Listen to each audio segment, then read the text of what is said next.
বিশেষভাৱে আজি আমি আনন্দিত হৈছোঁ কি এটা কাম আজি সফল হ'ল।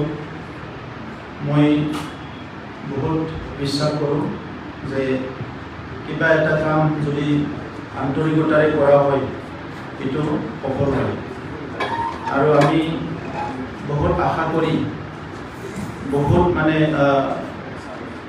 দীঘলীয়া সময়ৰ পৰা মনত এটা পুহি ৰখা সপোন আজি বাস্তৱ হোৱা যেন পাইছোঁ। আৰু সেইকাৰণে প্ৰথমতে মই বেষ্টবিলাক দিছোঁ আমাৰ যিখিনি ছাত্ৰ ছাত্ৰী নিৰ্বাচিত ইয়াত সিলেক্টেড হৈছে। आङो गासैबो फरायसाफोरनिसिम गाहाम हामलायनाय बावहरदों आरो अबंलावरनि खाथियाव आरज गाबदों जे नोंसोरनि साफ्रोमनिबो जिउआ जाहाथे साक्सेसफुल जायो आरो जि 11 मान्थ बेवहाय कचिं लागोन बेवहाय जोबोद मोजाङैनो गोसो होनानैनो फरायगोन होननानै आं सानदों। दा बेखौ आं गिबियावनो इसोरनि खाथियाव आरज गाबबाय। আমাৰো তেনেকুৱা অলপ অলপ সপোন আছিলে, বহুত বেছি নাছিল, অলপ অলপ আছিল।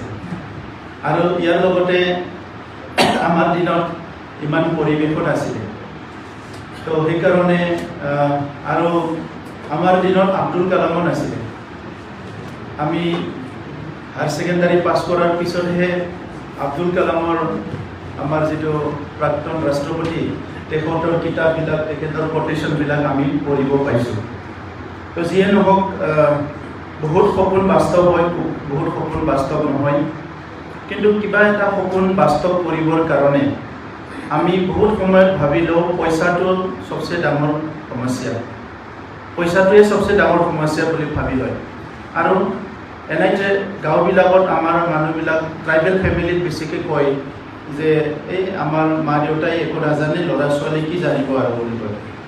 তো ঠিক আছে, এনেকুৱা কৰিব নালাগে আৰু খেতি কৰ, কিবা এটা কৰি খা, এনেকৈ কয়। মোকো বহুত কৈছিলে মায়ে যেতিয়া মই হায়াৰ ছেকেণ্ডাৰী পঢ়ি আছিলোঁ। হায়াৰ ছেকেণ্ডাৰী পৰীক্ষা দিয়াই নাই, তথাপিতো কৈ আছিলে মোক বাদ দি আৰু পঢ়িব নালাগে, কি কৰিবি পঢ়ি পেলাই, খেতি চেতি কৰ বুলি কেনে।